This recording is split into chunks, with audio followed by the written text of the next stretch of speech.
Hi there, thank you for coming out on a beautiful evening.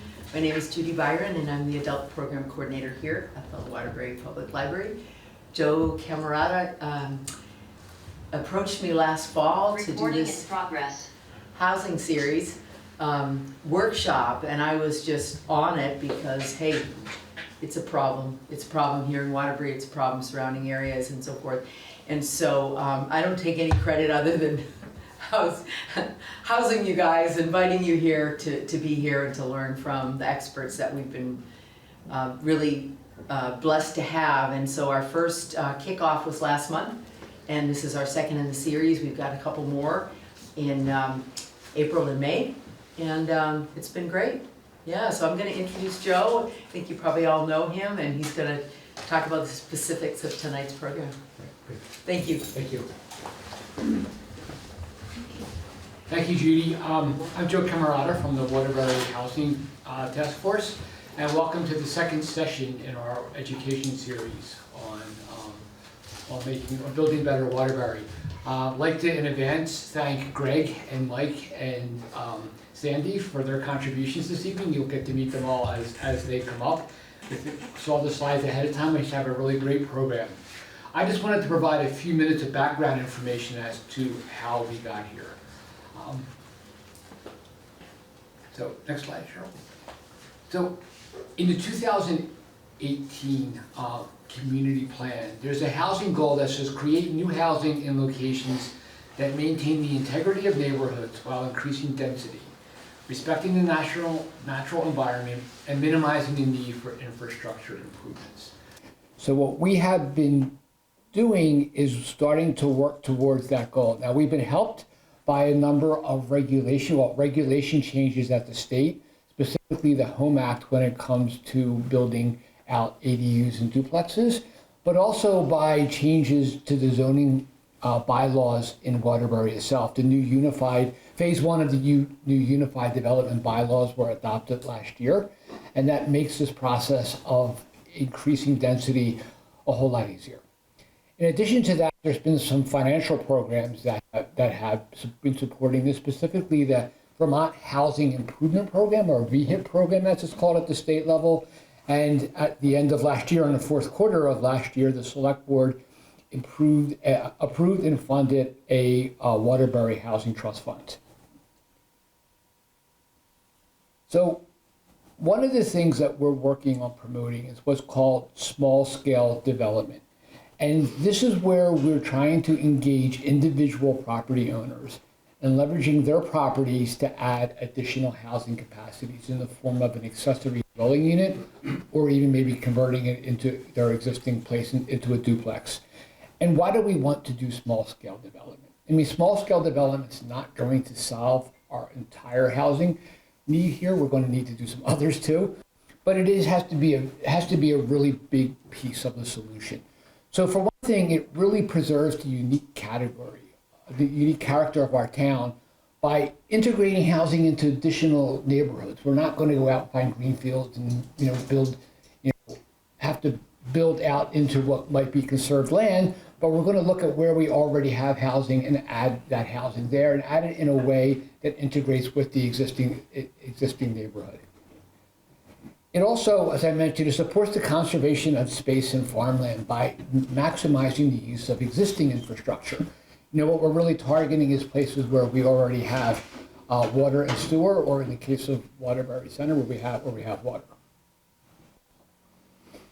It really does allow the residents of Waterbury to begin to shape what the future looks like, because they are the ones who will be actually undertaking these projects in order to build housing capacity. And it can also be tailored to meet a broad range of income levels. Usually when you're doing larger housing developments, because of the cost of those large developments, they're either high-end or maybe market rate. But I think through this, we could really be able to target a bunch of a wider range of income levels for renters. And it allows the property owners to leverage their assets, their land, in order to have additional income.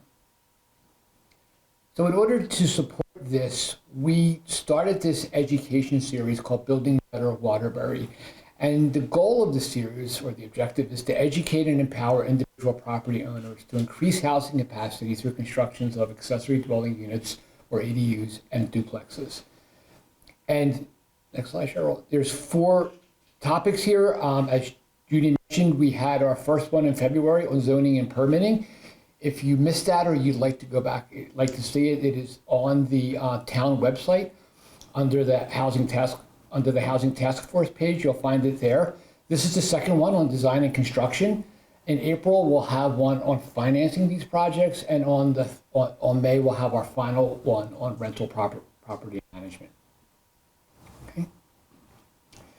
Also, I wanted to make you aware that the Planning Commission is conducting a series of visioning sessions now that is going to inform the next community plan. The next one is actually this week on Thursday night. It's actually joined by Zoom, and then you'll have one at the end of March at Brookside, and then in beginning of April up at Grange Hall. So if you have a chance, it would be great to get out to these visioning sessions, also to give your input into how you'd like to see Waterbury address this housing challenge. Okay, so without further ado, what I'd like to do is introduce Greg Montgomery. Greg is the architect and co-founding principal of ASO Studio. He's also local to Waterbury and has done a lot of great work. I won't steal his thunder. I'll let him talk about the project that he did that kind of informed the information he's going to share with you this evening. So, Greg?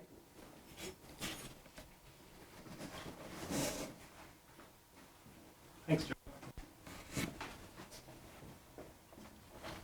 Hi, everyone. I'm Greg with ASO Studio. My office is just right up the hill there at the intersection of Stowe and Main Street. My family's been living in Waitsfield for a while with my in-laws. We bought land in Waterbury Center quite a few years ago at this point, and one thing after another has kept us from building there. But we're making it. Girls are at Brookside, so I'm proud to consider myself a Waterbury resident at this point. So what bringing me here today is I got a contract with Central Vermont Regional Planning Commission that was doing a pilot grant project for conceptual design of ADUs in their service region, sort of Central Vermont, Washington County, that area. And it was an open call for entries or applicants that anybody that resided within their service area could apply to them and receive design assistance coming up with a conceptual design for an ADU on their property. Wound up getting quite a number of applications, some of which weren't exactly ready to be acted on, some more. We wound up selecting 7, and in that process wound up reducing to 6 because one of the projects wasn't going to be feasible. And so I have just a couple slides on each project that we can walk through. If you have questions, I don't know what how to handle them, but if I'll just say shout them out as they occur to you, I guess. So please repeat questions from the audience for folks on Zoom. Sounds good. So that's what we'll do.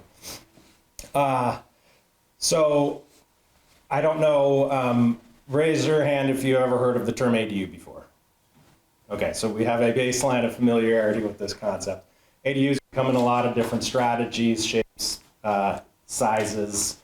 2020 was a big year in Vermont for ADUs. The Act 179 made it basically so an ADU couldn't be denied, so long as a property was owned for single family, you could have an ADU on it at that point. And then the Home Act that Joe mentioned even further eased restrictions, mostly with parking, which is a big deal in ADU planning. You don't really think about it, but previously you had to provide 2 parking spots, and so now you only have to provide 1, which is a big deal to a lot of projects. So anyways, looking at projects, oh, I have it here, don't I? I don't need to look over there. Project 1 is a basement ADU conversion. So this was a single-family house with a basement.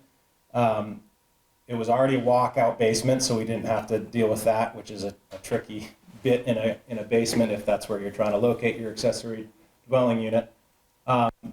fairly clean split. One of the big obstacles in ADU is you need to have a fire rated separation between the units. And a lot of people don't necessarily understand what that is, but you need to have a wall, floor, ceiling, roof, whatever assembly dividing the main unit and the accessory unit. And so in a basement, that means, generally speaking, the whole ceiling needs to have an hour rating. Not potentially that complicated to achieve, it's just something you have to, you need to actually do. And so that was one of the obstacles with this one. The floor plan lends itself pretty well to one bedroom ADU, and carving out, you can see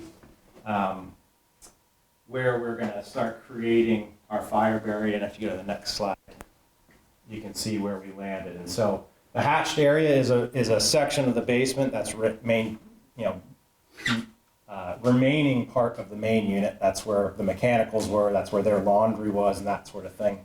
So that needs to be part of the main house, so our fire rating, fire barrier follows this line and then extends, all over the ceiling to create that separation. Big challenges with basement ADUs is they're usually slabs, and so trying to get plumbing where you need it can be a tricky thing if your budget is limited, and let's be real, whose budget isn't these days? So being very strategic with where you're locating kitchens, can you tie into existing plumbing in any way? In this scenario, we could, but it wasn't sized large enough to be laundry and kitchen, so we wound up having to put a lift station to bring it up and get rid of the kitchen sink water. So standard sort of basement challenges exist.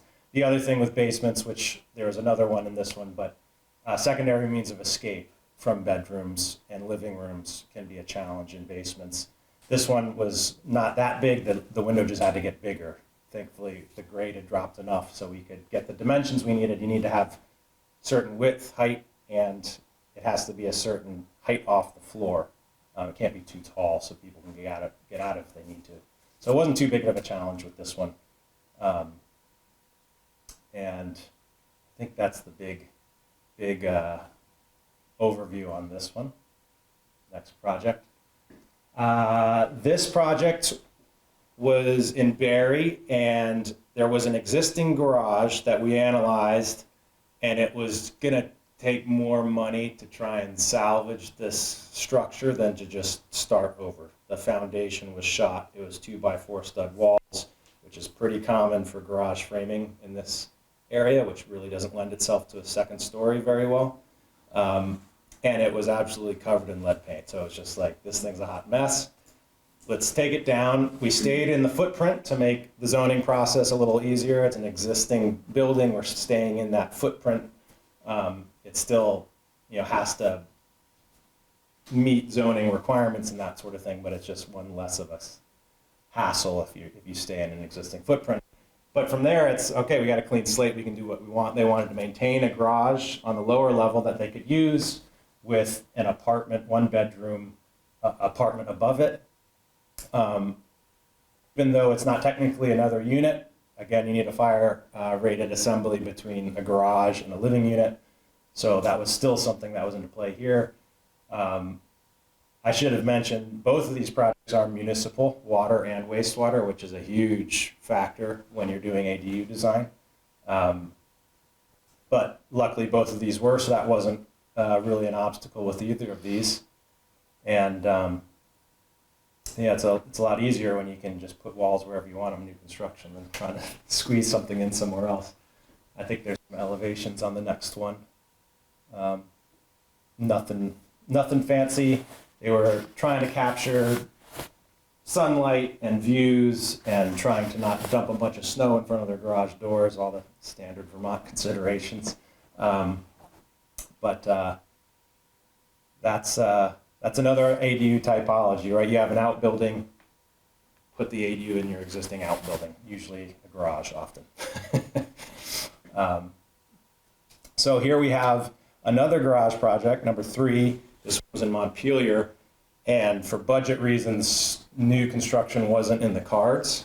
And I'm sorry, I should have mentioned that I'm showing these little budget lines. So part of my grant was I assembled a team, an electrical contractor and a mechanical plumbing contractor. And we would go visit these sites together. And they would assess the existing infrastructure, because generally speaking, electrical upgrades need to be made if you're adding a whole new apartment. Usually there's not adequate, electrical supply. So there's some electrical complications, and then the best way to tie in water, wastewater, and heat and cool a space. And so this grant brought us all through. I did the conceptual design and then worked with a local contractor to help with our side of the general construction estimating.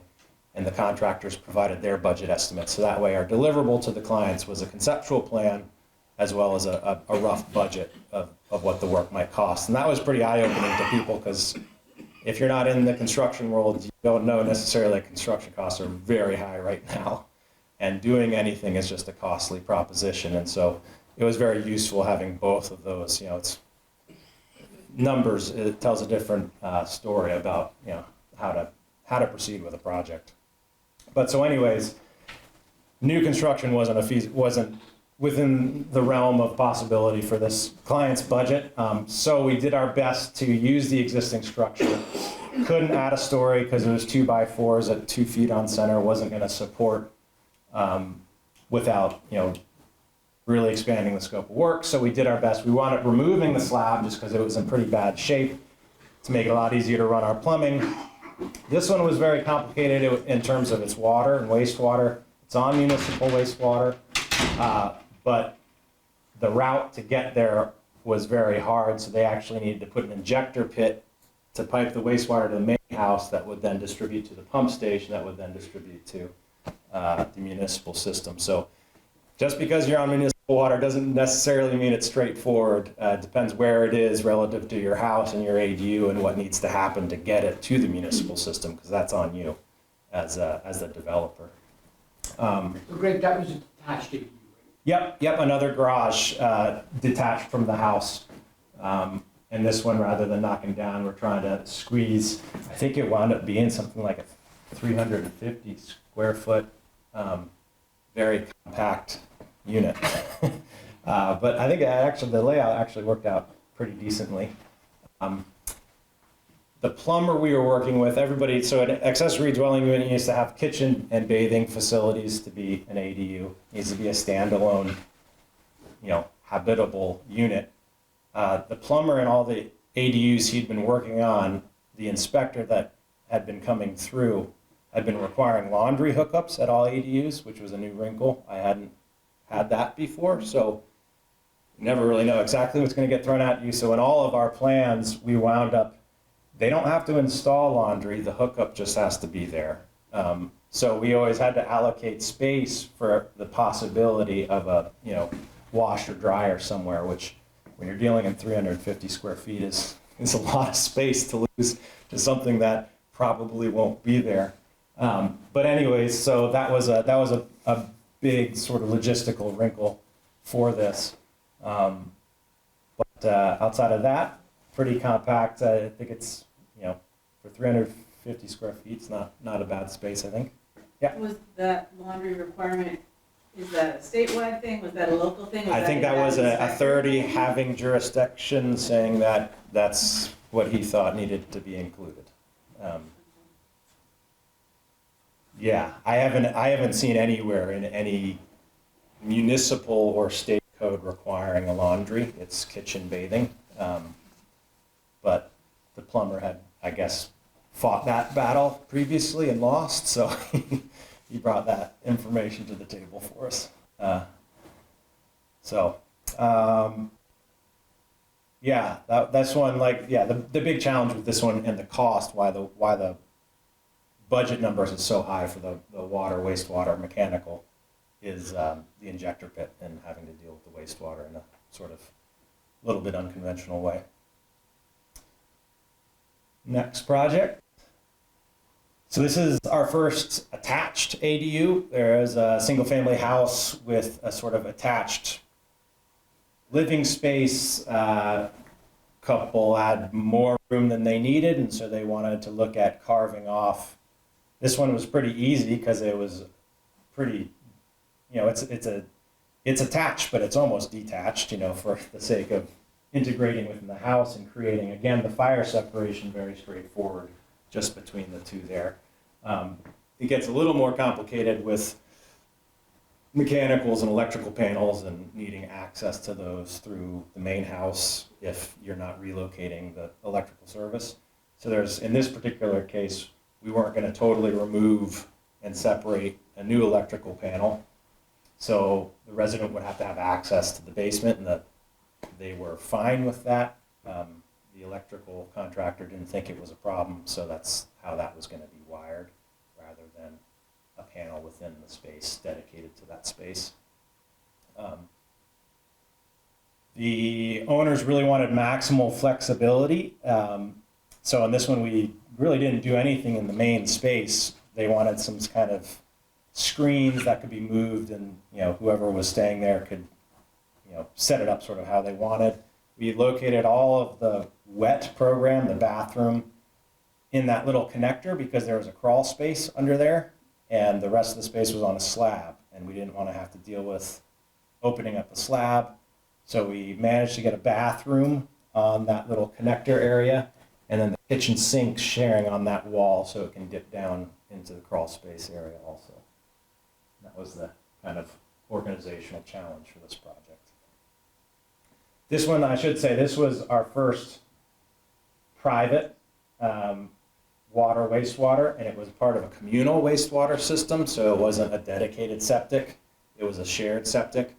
We didn't get into that with them. That was something they were going to take and then run with their association, whether they would have the capacity with the existing system to tie in another unit. But that's usually the biggest obstacle for private septic is existing septic capacity. Often is not adequate to add a whole nother living unit to it. And so you're all of a sudden having to dig up a septic and expand that system, which is usually expensive. So that's usually the biggest obstacle to non-municipal water, wastewater projects trying to do an ADU. Okay, next one. 5 is another basement. This one was even easier as it was sort of already a little apartment down there that had been opened up at some point. So we were basically just closing it back off. It already had a little kitchen facility. This one he wanted 2 bedrooms. There was enough space. So this is our only 2-bedroom ADU, which is now allowed. That's another thing that happened in, I think it was the Home Act, or maybe it was 179. Previously, ADUs were only allowed to be 1 bedroom, and they can be 2 bedrooms now. Challenge with this one was a little harder, was getting that means of egress, or the secondary means of escape, out of that other bedroom on the uphill side. We're going to have to dig a window well and add a window so that someone could get out of that bedroom if they needed to. Yeah. Is there a specific size, or what is the smallest size of a bedroom considered a bedroom? Can you repeat the question? Oh, yeah, I'm sorry. The question is, what is the smallest size for a bedroom? So, and Chris might know this better than I do. All I know is I think generally it's got to be 70 square feet is to be classified as a room. And so how you get that? And I think a minimum room dimension is 7 feet. So I think by various codes, 7 by 10 is kind of your approximate minimum size. That's a very small bedroom. But I think you could legally get away with saying that as a bedroom. Bedrooms also technically need a closet space associated with them to be a bedroom. So that's another thing, a closet also. It has to have a closet. Yeah. So that is not included in the. That's not included, that's, in addition. So Yeah. plus a closet. Yeah. But no minimum size of a closet. Nope, not that I know of, at least. Okay, and so then this is the plan. So then again, I have the hatched region showing what stays in the main unit, because again, they had a bunch of storage and mechanical and their laundry and everything. So that needed to stay within the main unit, and then the rest was for the accessory dwelling unit. And again, it was a walkout, nice layout, made it easy conversion except for that one window that we needed to add up there to provide the secondary means of escape. And our last project is another detached, very standalone. This was sort of a derelict, abandoned cabin in the woods. It was like a 100-acre property. This was a VHIP project, and it was technically larger than an ADU is allowed to be, but everybody checked and the funding, it didn't need to be an ADU. It was bringing another unit online, which was the only goals. So we proceeded with the design, even though it's technically too big to be an ADU. What is that limit? Sorry. The limit now is 30% of the main house, of the primary structure, primary unit, or The actual 30%. 30% or 900 square feet, whichever is greater.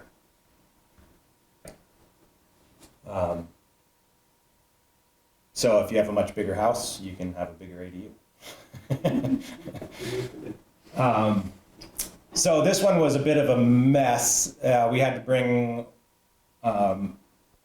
there had been electrical, but it was through a generator. So we brought, part of this cost was bringing power to the site in the middle of the woods. So that was a huge chunk of the electrical cost. It was kind of a crazy old cabin. We had gas piping all through it for gas lamps around on the walls. And so it was a total like refit of electrical. It was on a spring. So part of this was drilling a well, and we decided that the septic system was okay. So that was the one thing that we could reuse.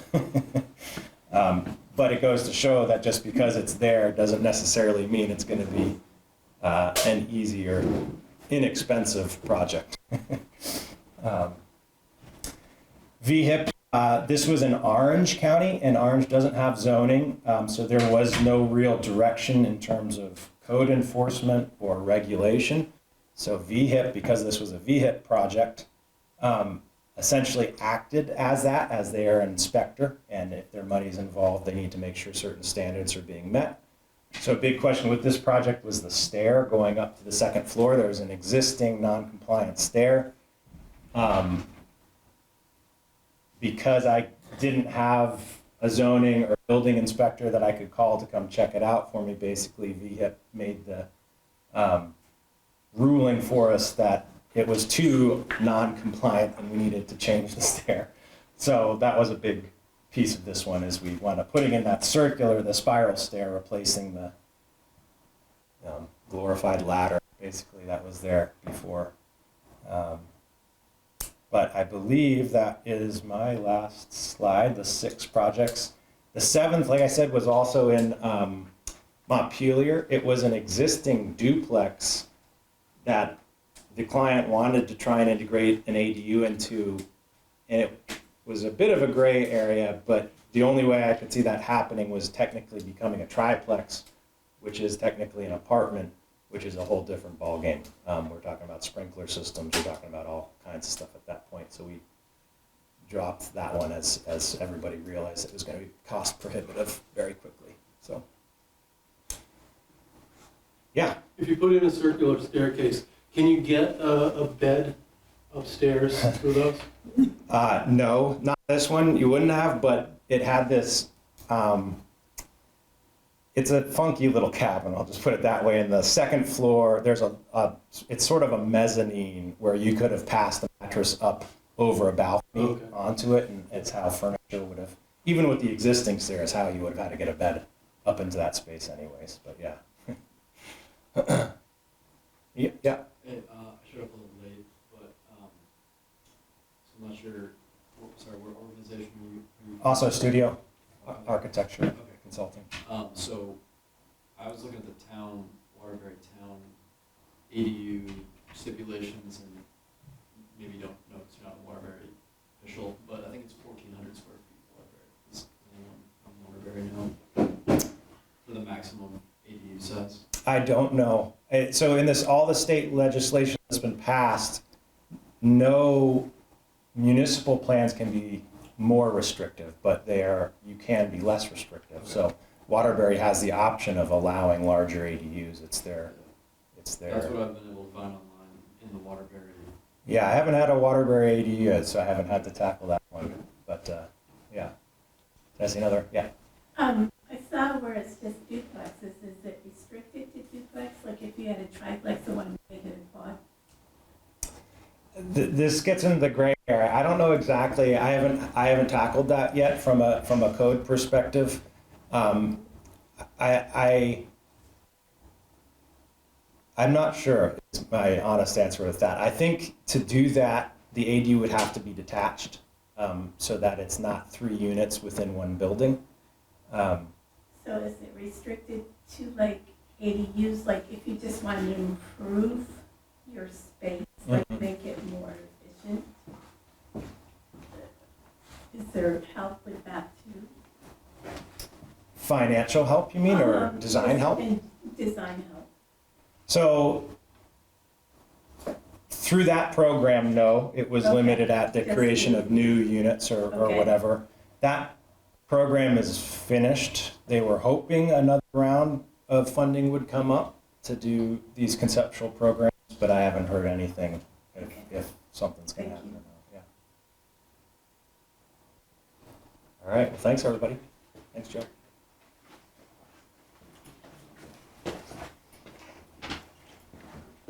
Thank you, Greg. On the state VHIP program, they do allow financial support for rehabilitation of or rehab or bringing up to code existing units. So if you had an existing unit, you're looking at improving that space.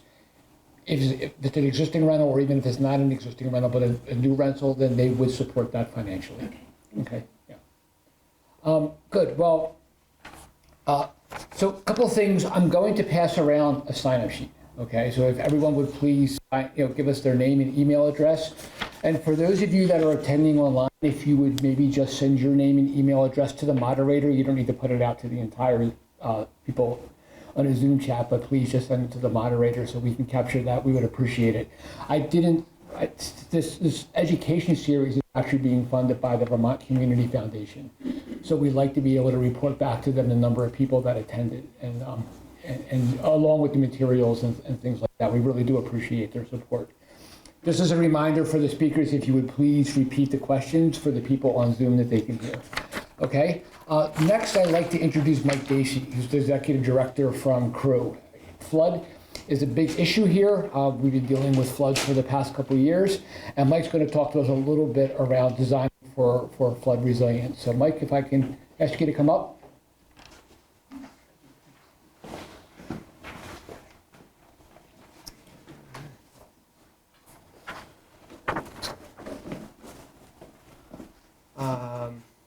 Thank you, Joe, and thanks everyone for having me and for coming out. So I'm Mike Dacey, Executive Director with CREW. CREW is what's considered a long-term recovery group. We were founded after the July 2023 flooding events here and have had a lot of practice in additional flood events over the last year and a half as well. We serve Waterbury, Bolton, Duxbury, Middlesex, and Moortown. And as you can see here, as a flood recovery and community resilience group, we focus on helping neighbors recover from flooding and supporting individual and community-wide mitigation efforts. Yeah, gonna sort of expand on the ADU conversation by discussing some kind of general ideas around flood resiliency, flood mitigation on site, techniques, materials, and ideas. I'm going to be speaking pretty broadly about this, kind of some food for thought for folks who are considering putting an ADU on their property. As we just saw, they come in all shapes and sizes, and so these are just some ideas and situations that you might run into while you are considering building something. And would encourage anybody to speak with a professional architect like Greg or their local planning folks about anything that you see here for code compliance and stuff like that. So, we can move to this slide. So, kind of talking about two approaches to floods here, which we would consider resistance and resilience. So resistance is your first level of defense, really trying to keep water out of your home, away from your home, and then resilience measures to reduce flood damage when it does happen. And what we're up against in flood damage, besides just a messy cleanup and potentially damage to personal property, is moisture in the home, mold, rot, decomposition of structural things. So the resilience techniques and ideas that we're going to be talking about are things that can really let you get ahead of that recovery process if you are in the unfortunate event of having to deal with a flood in your home. So there's some pretty small type up on the screen. I'm not sure how closely or how well you can read that, but this is sort of our Gold Star home that has taken many different measures, both resistance and resilience, and I'll talk about a number of these as we go through the slides. But in red, you can see we're talking about things like grading, permeable surfaces. We've got a sump pump there. We've got what they're calling a non-return valve in the sewer pipe, also known as a backwater valve or backflow valve. That's one that I would recommend to kind of anybody, ADU or not, which is just a mechanism in your outgoing sewer pipe that makes sure things go out but they don't come back in.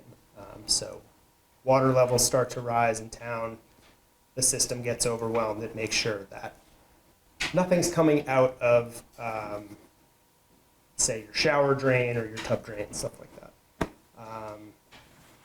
On here, we've got, I guess, kind of moving left to right, we're pointing out closed cell insulation, which is something that's not going to absorb water. Kitchen units, kitchen cabinets up on legs. This is like the IKEA style cabinet where you don't have anything wood sitting on a floor. Removable kickboards, they point out. So that's going to let you pull the bottom of the cabinet and really let some air under there to dry things out. Electrical circuits for upper and lower floors are going to let you disconnect power in the event of a flood.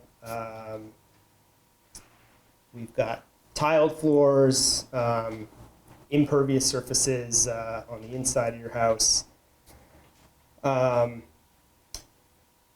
Easily accessed storage for flood barriers. This would be if you are keeping a supply of sandbags or other flood barriers in your home, you want to be able to get to those. We've got our boiler on the upper floor. We're going to talk a little bit about elevating mechanicals in a bit. Sentimental and important items kept upstairs. Yeah, you don't want to lose those. And not that you would have them in an ADU, but and then resilient plaster and plasterboard. We'll talk a bit about that. Wall construction. We'll talk a bit about some materials that you can use that are a bit less susceptible to waters. And then in the garage here, they're calling them white goods. That's kind of your laundry machine stuff on raised surfaces, any kind of pedestal, platform, anything you can do to get stuff up is ideal. So we can move on to the next slide and start talking a bit more specifically. So as I was saying, getting stuff up, elevation. If you can do this to your house, that's kind of the end of my talk. But this is down in Moortown. If anybody might have driven by over in the past few months, kind of an extreme example, but one that should be pretty good at staying dry. So they have lifted up the entire house here. I'm not sure what the plan is for what's going to go under it. Ultimately, my guess would be a concrete foundation of some kind. Yeah, the best way to avoid water getting into a structure is to keep it as high as possible. So we can go to the next slide here. A couple other ideas. You have a home on stilts and a home or a duplex where the living spaces are elevated. It looks like you still have a nice garage space, but you can actually see out the back. There's a door in the back. And so it's a space that if it did get filled with water, it would be quite easy to clean out, get a lot of nice airflow through there, and dry it out quickly. So we can go to the next slide here, and then we're talking about utilities, mechanicals. Again, getting stuff as high as possible, both on the outside of the home or on the inside. So something like a heat pump system, which you can see here. Mini splits are great because the interior components are generally, you can see in this room, we have them up high. And then on the outside of the home, you have the opportunity to raise them up. And then we have, in the other picture, a water heater that's probably in a basement, but they do have it on a pedestal 3 or 4 feet high. So that's gonna buy you some room if you were to get water in that basement. And then we talk about wet floodproofing. This kind of goes back to that garage that I was pointing out a little bit, and also this would be for a home that didn't have a full basement, but these are called flood vents, and they are going to allow water to come into the inside of the foundation, and that's going to relieve any pressure on the foundation itself. And so that can reduce damage to the structure, which is something that we see, unfortunately, a lot of when we get high waters. Is that with a full basement? No, we typically wouldn't do flood vents in a full basement. And how would you? For a full Get water out of basement, how would you get water out of this? Out of those vents, yeah. So the question was, would you put flood vents in a full basement, and then follow up of how would the water come out of here? Typically, the inside of that would be filled with really drainable type of soil, so like a sand, something that the water is just going to naturally Percolate down. drain back into the earth. And one thing that is pointed out in this diagram, you can see on the side of the house they have DFE, which if you have researched flood-related matters or you live in town here, BFE might be something that you're more used to hearing. That would be the base flood elevation, which is a FEMA calculated elevation that is going to, what's the best way to describe a base flood elevation? Well, it's it's the height of the living space in your home as related to the elevation of potential floods. And so typically you would want to be building above base flood elevation. And that is the 100-year flood level, I believe. So around here, it's around 425 feet above sea level, I believe, something like that. You can look that up. DFE is design flood elevation. So that's taking into account the base flood elevation and saying, you know what, maybe I should give it another foot or two and going up from there. So that is something that if you're constructing a new building, the more height you can budget for, the better. So we can go to our next slide. Drainable and dryable. So these are two major characteristics of what we like to see in building materials and in construction. So on the right-hand side, you have typically what I see when I'm going into somebody's house, and this is kind of standard drywall and stud construction with fiberglass bat insulation. We can see a couple electrical outlets that have been dismantled, just a foot or so off the ground. And that's what most of us are used to seeing in homes.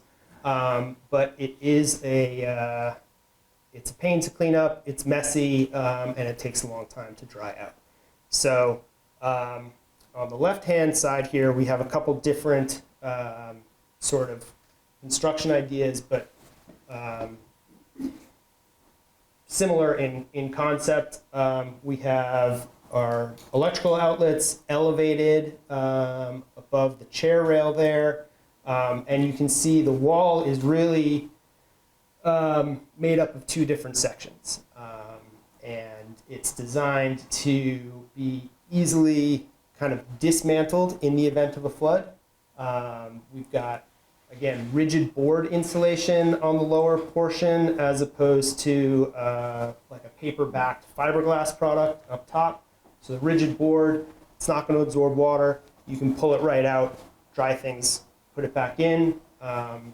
Similarly, the trim and chair rail, you would probably want to use PVC product. As much as I hate using plastic, this is when we want to be using plastic in our building materials. And the wall itself, you could either use a gypsum board that is not paper-backed product like a typical drywall, or I think on the right they've got like a wainscoting also available in PVC and other water resistant types of materials. So that's stuff that would allow you to sort of quickly dismantle, get some airflow over that, and ultimately you'd be able to reuse a lot of that material rather than having a dumpster full of wet drywall and wet insulation. And the electrical outlets as well are going to be up higher. So a couple other products that we might see to encourage airflow at the floor. These in particular, if you're talking about finishing a basement, not something that I would really recommend if you're right in the flood zone, but I know that we've got folks from all over town considering this, so yeah, these are just a couple different products here to promote airflow at the floor. So this Texsil is this finned plastic piece that goes under the sill plate of a wall. In your basement, you probably are not going to be having load-bearing walls, so that if you just have a wall that's holding up the weight of itself and the drywall, this will allow airflow to get under it, and then you don't have a sill plate that is just sitting in standing water. Similarly, Drycore makes a number of sort of flooring products, subfloor materials, these sort of dimple boards that allow for air movement at the floor level, so you don't have stagnant moisture there. And then on the far right, you can see this is sort of a halfway through, halfway done installation of Drycore. But in the back corner, we can see a sump pump. And so we can go to our next slide, I think, and talk a bit about those. So sump pumps are probably something that we've all heard of. In this scenario, it is combined with a perimeter drain or a French drain or a linear drain. There's sort of a lot of different names for this style of drain. And this is something that can serve, when you do have a full basement, to ease that hydrostatic pressure that's on your foundation, because it's going to, rather than trying to completely waterproof our basement, we're going to accept the fact that water will find a way, and we're going to control how it's coming in. It's going to go through this drain system to the sump pit and get pumped out, and it's going to get pumped out far away from the house so it doesn't come back in. And so that helps year-round, just with if you're in an area that has a high water table or a lot of moisture, but it also helps, as you can imagine, in a flood situation.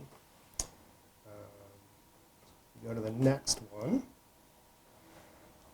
And we have another kind of cross-section of our wall here, also talking about grading gutters and downspouts. And again, this is not going to be as helpful for water that when the river's coming up towards your house or your ADU.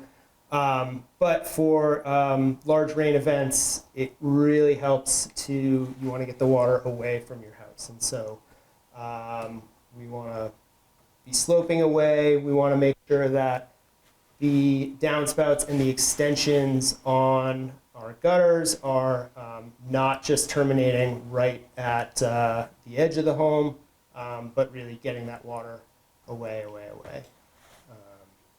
And it also helps because if you, once water finds a way in, it's going to keep coming back. And so that's why we want to keep our foundations in good shape, even when we're not experiencing a Winooski that's rising up towards us, because in the event of a inundation flooding situation, you will be in better shape to keep that water out of the house.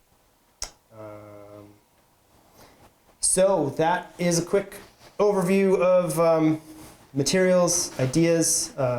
Happy to answer questions, but if you are in Waterbury or surrounding towns that Crew serves, please get in touch if you have any questions. We're happy to advise, brainstorm, and like I said, would always recommend folks talking to an architect or a building engineer before actually going ahead and implementing any of this stuff. So that's it.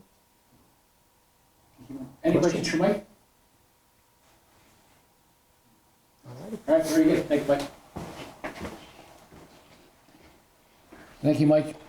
Our last presentation this evening is from Sandy Sabin, who actually has gone through a project and would like to share some of her real-life experiences with you on that project. So, Sandy? you would come up.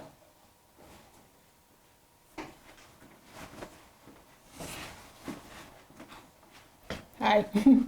I bought a house in Waterbury Center in 2003 in June. I took possession in June of 23, at the end of June, and the house was kind of it was a hoarder situation, and there was a lot of damage, so I knew in advance I had a lot to take care of in just the main living space. The basement had two bedrooms in it, but they weren't usable, and a grow room. So on July 10th, just a few days later, we had the flood, and my basement got about, no, you can go to the next. It got just over an inch of water, and this was my setup for my sump pump in the basement. It was a hole in the wall with a sump pump, and it was pumped out of a window into the garage and out underneath the garage out to the lawn. So that's what I started with. And with the flood, I had to mop and wet dry vac and clean up everything, and hoped that I could at least get it so it was not anything hazardous. But if you want to go to the next. So I had water through the different rooms, and that's what I had to clean up. You can go again. And this is what I found when I was cleaning up. There was no saving anything, and I hadn't planned on doing the basement, but I knew with the mold and the rot, I couldn't just leave it, because then my space upstairs would not be livable. So you can go ahead. So the other issues that I had was I had a walkout bulkhead, and there was just a wooden door with a window, and the steps were, broken apart. It wasn't even usable at all. You can go to the next.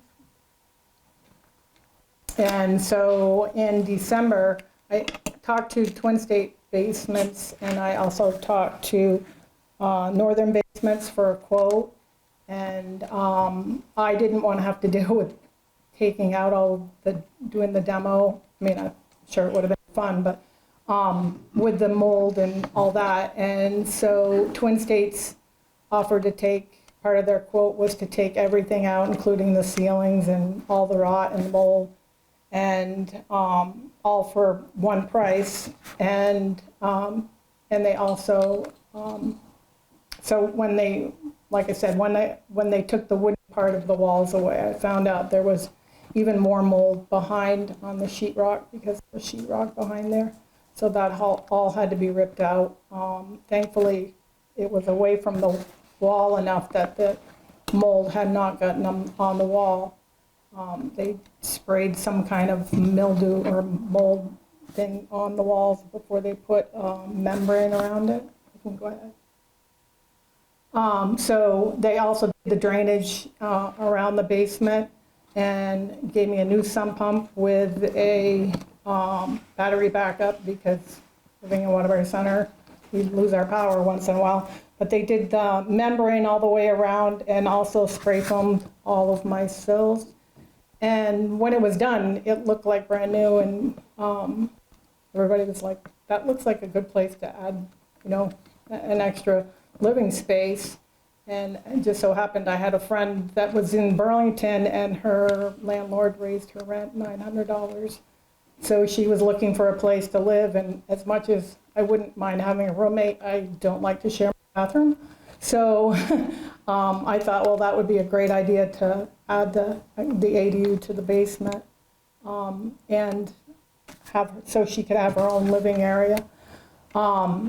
So I actually talked to the VHIP program, and because I had heard about their program, and I actually talked to them in October, and then they ran out of money.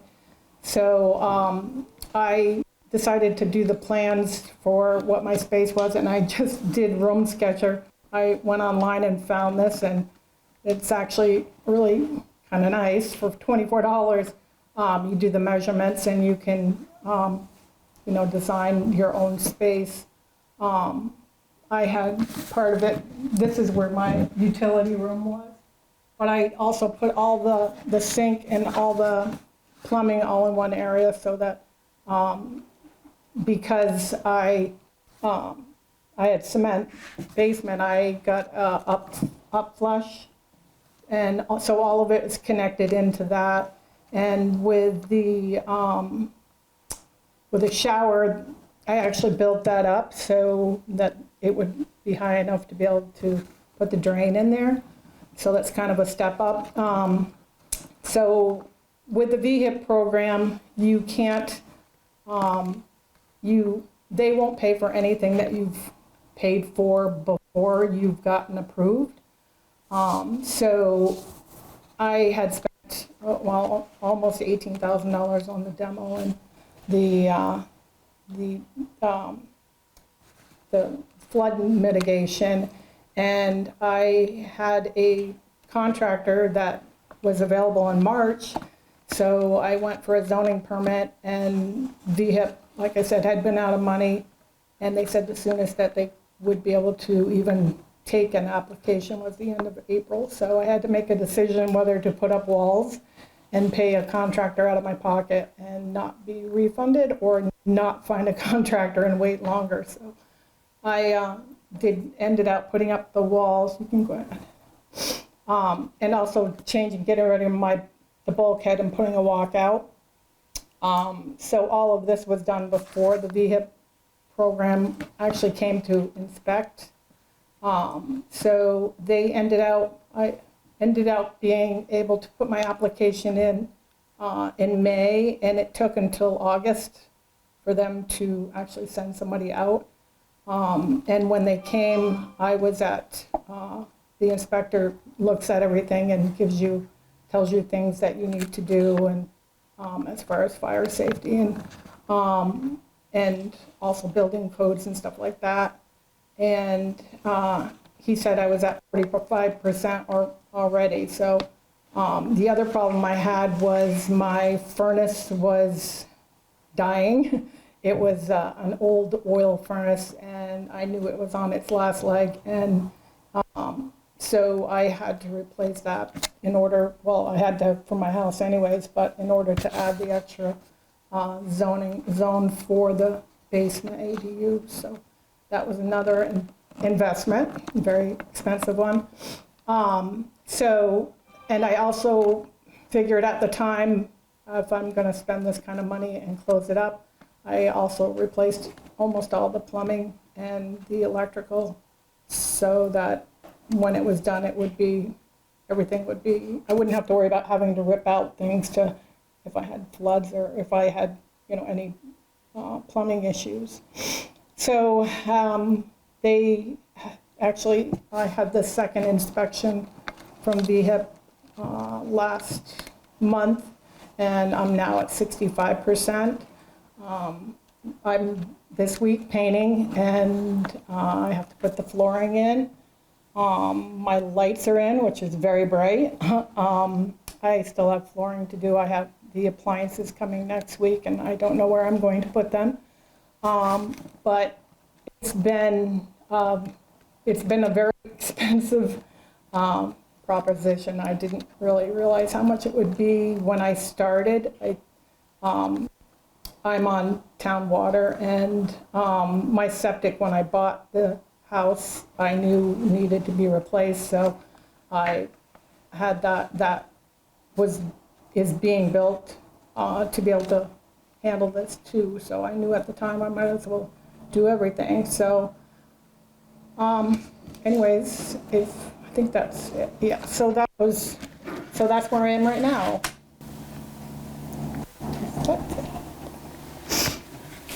Cindy, Yeah. how much did you get from the VHIP program? I got the $50,000. The original VHIP program would allow, it was a grant, and if you were doing an ADU, because it's actually part of your house, I mean, when you walk in the back of my house, you turn to the left and it's my kitchen, and you walk downstairs and that's the ADU, so it's actually part of your house. The original VHIP program, which is what I had planned on, would allow for a 5-year grant, and you could pick whoever, because it was part of your house, you could pick whoever you wanted. But the new VHIP program, which is what I'm in, if you went with the 5-year, you have to go with somebody through down the street, I think, in order to go the 5-year. So you have to have somebody homeless, which is fine, but it's in my house and I wanted to have somebody, I mean, she's just a friend that I would have had as a roommate anyways.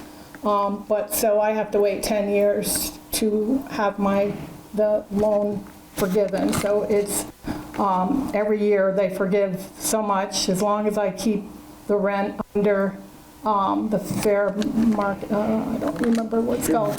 Yeah, which right now for a 1-bedroom is 900 and something, and that includes everything, utilities and everything. So you can't charge more than that, and they check you every year, and so, I mean, you can charge whatever you want, you just can't charge more than that, including utilities. And that's a 1-bedroom. It's higher, obviously, and lower for a studio.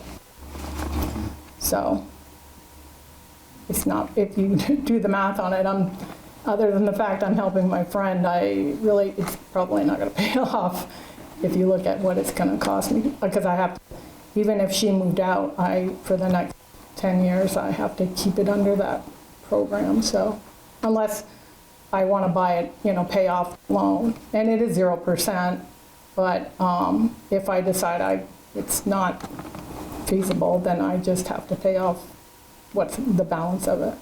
So. And that's the 50,000? That's the loan? Yeah. The rest of the renovation is paid out of pocket?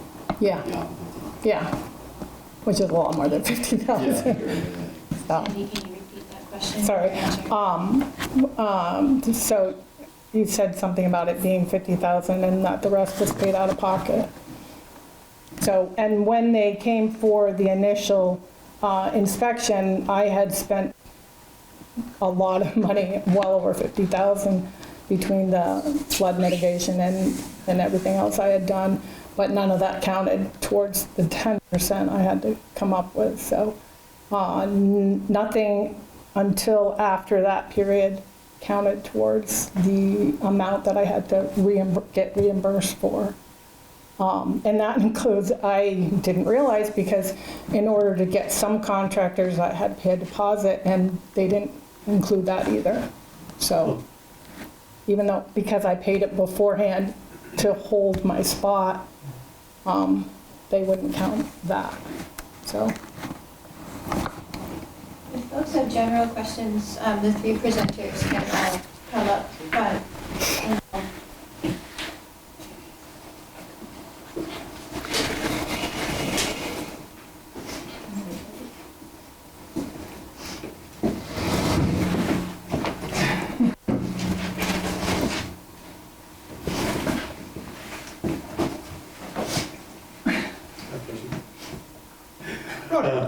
Gary, are you still doing, is that project still ongoing where you do the design, conceptual design for ADUs? I mean, I'll design ADUs, that program is done, that those participants were, the participants participated in, where they covered the cost is finished. I think they hope to do it again, they just don't know if the funding is going to become available or not. And do you have any ballpark as to what ADU design would go for you? Well, I had to do a per unit or a per project lump fee without knowing the projects as part of my proposal for the program, which is a little scary. Because you can get into complicated things quickly as you see with these things. It really depends a lot on the project and what you're looking to get out of it. For the conceptual design with the estimating and everything, my proposal was $2,500 per project. Per unit? And so that covered, you know, paying for the contractors to do the site visit with me and the estimating work, and paid the builder I consulted for his estimating time as well as my design fee. I will put the caveat that that was just conceptual design, it was a schematic design. There's big disclaimers that they're not supposed to construct with those drawings as they haven't been fully baked, so to speak. We did code reviews and that sort of thing to make sure that they could work as part of the schematic package, but it was a limited architectural service Yeah. for that, yeah. Could you help me have a little bit of understanding of what would be in like a 1 hour ceiling assembly separating like ADU in a basement with, you know, living space above? What does that look like in a typical like wood frame, floor joist kind of Yeah, basement? that's actually pretty easy on 5/8 type X sheetrock. And is that the Yeah. only solution? Oh, no, there's plenty of others. There's Okay. manuals of fire code assemblies, but you're generally put one layer of 5/8 inch type X sheetrock, and you have the 1 hour rating, and a ceiling assembly. Walls are obviously a different beast, but And if sheetrock. it were more than 2 units in a building, you kind of cross a line with code requirements. You're no longer 1 and 2 family dwelling, you're into, I think I heard you say, an apartment building. Yes, generally, yeah. And so There's that's a exceptions whole for- different realm of code and requirements, is that correct? Yeah. There's exceptions for townhouses, which is a different typology. But it depends on the sort of, their relation to each other and that sort of thing. Yes, Yeah, did that fee include evaluation of the capacity of the water and wastewater system if they weren't on a municipal connection, or was that? we kind of sidestepped that. It would have, to really do that, I would need a civil engineer to do, you know, flow rates and different things for water, and an existing system would need to be inspected. That's outside of my technical expertise. Because all the projects were, except for the 2 on municipal already, we sidestepped that. The one that was on private, they had all the permitting drawings and documentation to know all the specifications for the system. And it was as a communal system, like I said, so they were going to take that to their association and review the capacity if the existing system would have capacity or not. You need to get an allocation, generally speaking. You know, so even if you're hooking up to municipal, you're adding another unit, you still need to talk to that, you know, wastewater system, and there might be allocation fees or something like that, or you might need to upsize a pipe, so it might not be a shoo-in, you know, just because you're on municipal, Yeah. there could still be some obstacles, for sure. It's just simpler. It's yes, usually less expensive, just be able to connect, yeah. Who is the good civil engineers? Do you have any names of civil engineers? I work with a bunch, yeah. There's, just in town here is McCain and Revere. That's what I use. But there's a lot of good civil engineers, Wilcox and Barton, another one that's not too far. Engineering Ventures is more up towards. And that would be the South Burlington, first step with a piece of property. Wastewater capacity is a pretty good place to start. That's oversight by the state, right? Yeah, that's a state application for any new wastewater or water supply or any work you're doing, yeah. We're able to add a little something that would be interesting for those on septic systems. The state WW rules, water wastewater rules, are kind of designed for, you know, smaller septic systems, have in fact reduced the design flows for residential applications, and trying to really kind of accommodate an ADU concept. what used to be like 150 gallons per day per bedroom. It's not the case anymore. They've lowered those design flows to be able to hopefully, solve some of these problems, at least modestly, with things like an ADU. Mike, for those people that are interested in being in the floodplain or interested in building there, how do you work with architects? You be recommended, or I mean, Greg, you may also want to chime in on this. I mean, what's the relationship? How do you get information to them, or what kind of services do you provide? As crew? Yeah, as crew. Yeah. Well, so far, crew has not worked on any new construction projects because we've been pretty busy with reconstruction. So I would start by recommending somebody speak, I guess, maybe with an architect, but also with Mike and Neil, if it's in Waterbury, to speak with planning and zoning to see what is possible to just be permitted for in that zone. There's going to be some, I think, nuance depending on specifically where you're located and what you're trying to do. So I would start there, and they would be able to give you, ideally, kind of an overview of what's possible on your property. Right.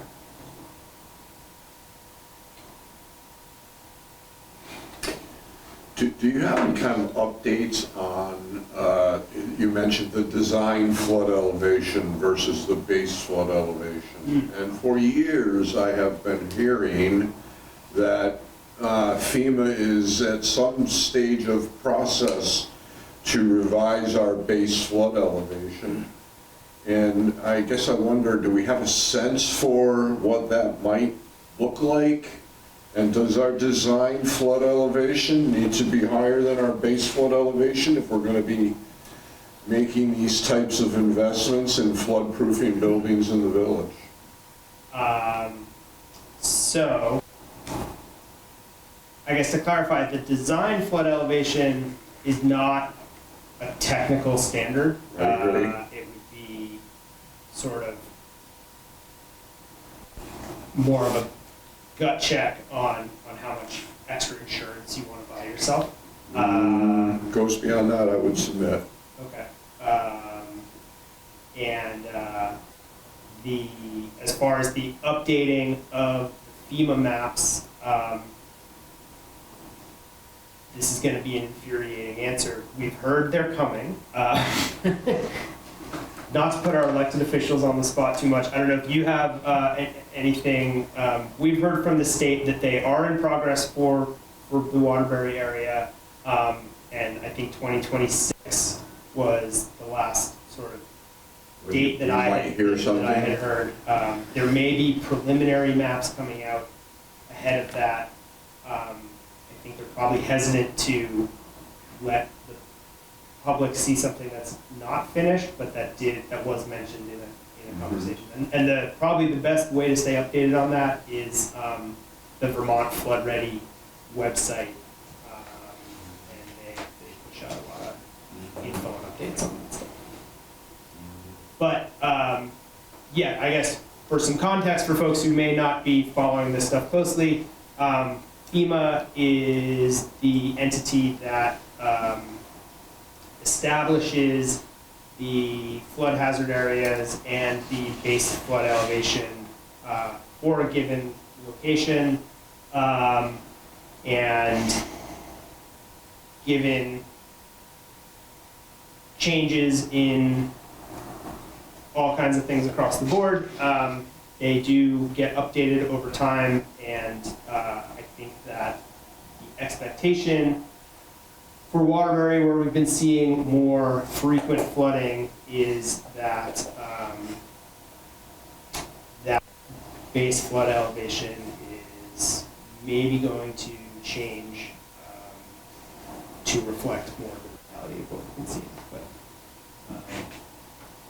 yeah, that would be one to to keep tabs on with the Flood Ready Vermont website. And crew will certainly push out, if we hear any information about that, we'll be getting that, because there's a lot of people with definitely. I just hope we don't find ourselves in a situation where brand-new buildings like state office complexes and 51 Main Street turn out to be below the new regulatory level. Yeah. Roger Linska. Just to add on to that, part of the experience of town of Waterbury is that our administrator from FEMA gets regularly rotated, and every time that happens, the schedules also change as to when things are going to happen. So that's been... It's all a clusterfuck right now. And that was, that's the short version of what I'm trying to say. And then I had a question. Are there heat pumps now that qualify as primary heating units for an ADU? So the question, sorry, I know we're supposed to be repeating these. Are there heat pumps that would qualify as a primary heat source for an ADU?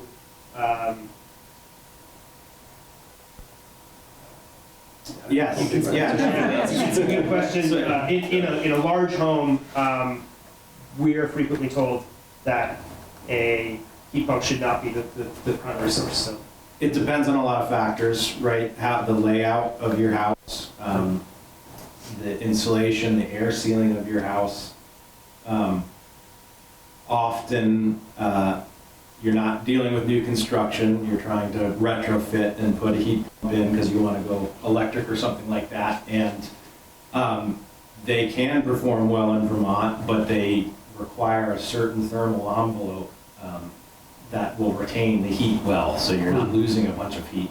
So they don't often work very well in an old farmhouse where you're not doing substantial envelope upgrades to, where you're also insulating, you're also air sealing to allow it to run.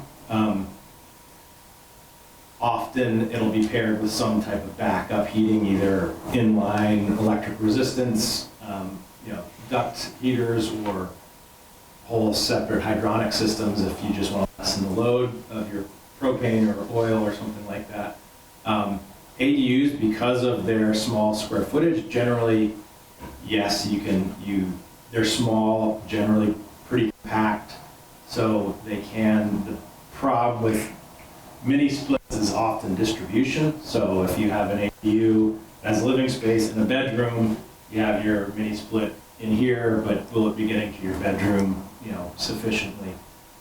So these are all questions to work through. In a lot of our designs, they make wall-mounted ductless units, but they also make mini splits that are ducted units, so you can have very, very compact. You're not going to be running big branch lines off of these units. They're meant to be a little 8-foot duct run, but that allows much better distribution. In a compact apartment with a bedroom, you can run a short duct to the bedroom, short duct to the living room, and you're covered, so long as your walls and roof and everything are insulated enough that it can meet your heat demand,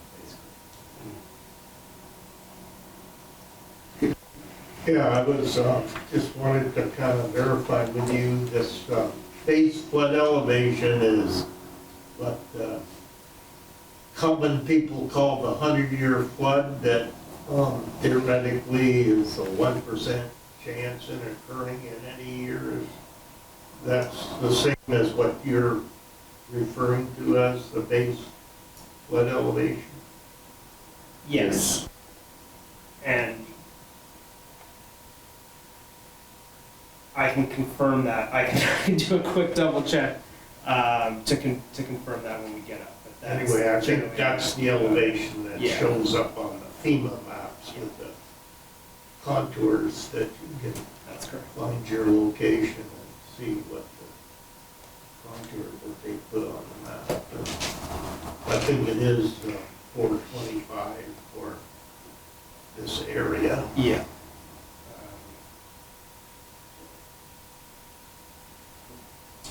Just Greg, I had a question on so I mentioned the square footage there. I think Waterbury is 1,400 square feet suite, 1,400 square feet. Do you know if there's like a dimensional, any sort of requirements for dimensions? Like, I mean, that would be, the footprint of that would be bigger than my house if it was all on one floor. You know, like two-story house, that's small, but. Yeah, the language is a little vague in that it just there has to be a primary and secondary structure basically for an ADU. So the ADU, like I was working with a project, working with someone in Stowe, and the ADU they were building was bigger than the house. Yeah. So they just swapped, right? The ADU that he was building was the main house, and his house became the ADU. It doesn't matter which you call which, one just has to be primary, one has to be secondary, and they need to be owner occupied is the other caveat with ADUs. And it doesn't matter which one you occupy, you can live in your ADU and rent out your house, or vice versa. It doesn't matter, but the owner has to be there in one of the places.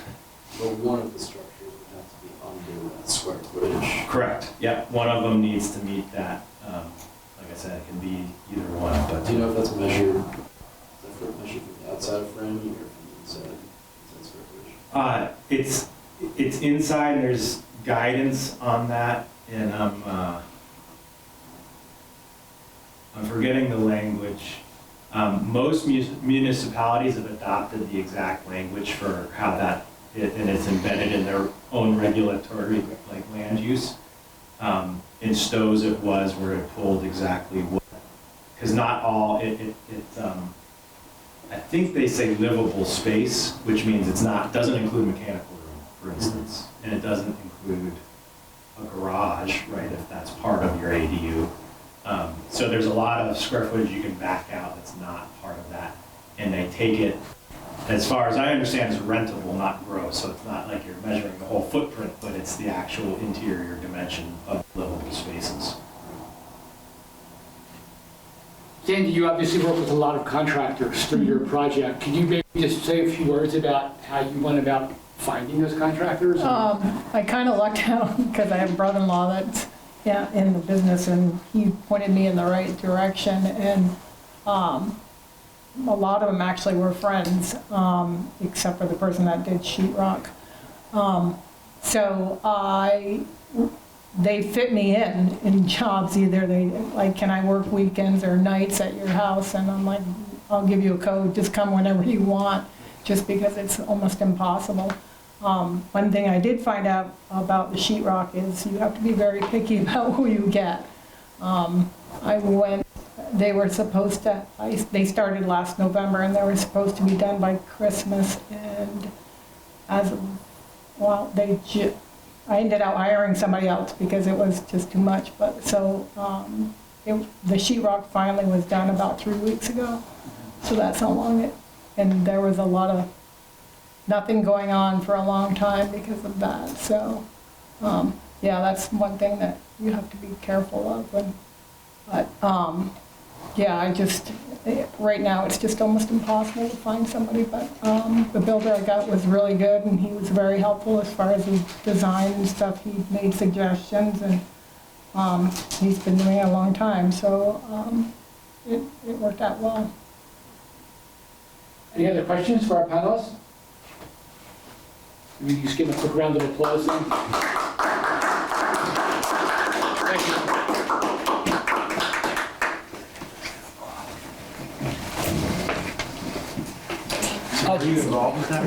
Just a real quick, a quick word, just an explanation. Our third workshop was going to actually go more into financing, and Sandy talked a little bit around the VHIP program, and we're going to be covering that in more detail. But in essence, that's a state program that is looking at supporting the construction of affordable housing.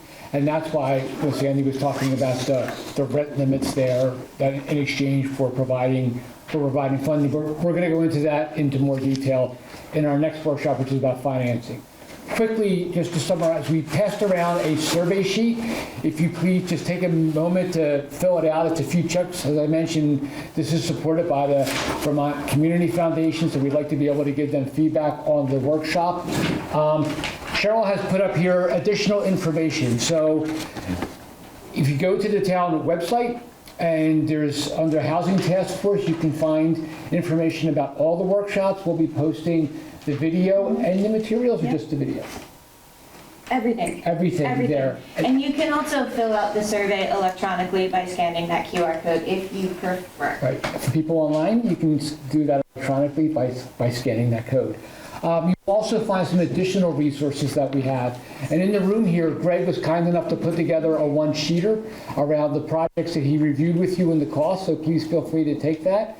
Also, there's a few books over there.